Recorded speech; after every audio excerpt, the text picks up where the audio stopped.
Judith അധ്യായം 3. സമാധാനത്തിന് വേണ്ടി യാചിക്കുന്നു. അവർ ദൂതന്മാരെ അയച്ച് സമാധാനത്തിന് അപേക്ഷിച്ചു. ഇതാ, നബൂഖദ്നേസർ മഹാരാജാവിൻ്റെ ദാസന്മാരായ ഞങ്ങൾ അങ്ങയുടെ മുൻപിൽ സാഷ്ടാംഗം നമസ്കരിക്കുന്നു. അങ്ങേക്ക് ഇഷ്ടമുള്ളത് ഞങ്ങളോട് ചെയ്തു കൊള്ളുക. ഞങ്ങളുടെ കെട്ടിടങ്ങളും നിലങ്ങളും ഗോതമ്പ് വയലുകളും കന്നുകാലികളും ആട്ടിൻപറ്റങ്ങളും മേച്ചിൽപ്പുറങ്ങളും അവയുടെ ആലകളും എല്ലാം ഞങ്ങൾ അങ്ങേക്ക് അടിയറ വയ്ക്കുന്നു.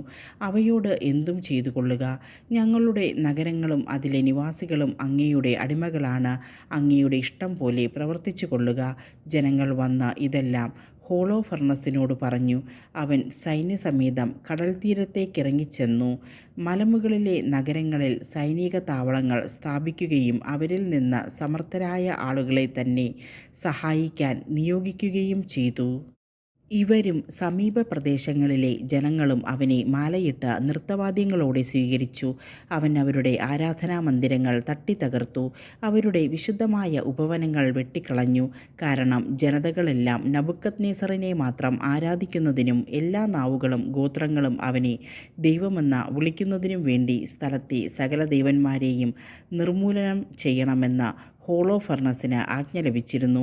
അനന്തരം അവൻ ദോഥാന് സമീപം ഉന്നതമായ യൂദാ പർവ്വതനിരയ്ക്ക് അഭിമുഖമായി സ്ഥിതി ചെയ്യുന്ന എസ്രായേലോണിൻ്റെ അതിർത്തിയിലെത്തി. അവൻ ഇവിടെ ഗേബയ്ക്കും സ്കിഥോപോളിസിനും മധ്യേ പാളയമടിച്ചു. സൈന്യത്തിനാവശ്യമായ വിഭവങ്ങൾ ശേഖരിക്കാൻ 1 മാസം മുഴുവൻ അവിടെ താമസിച്ചു.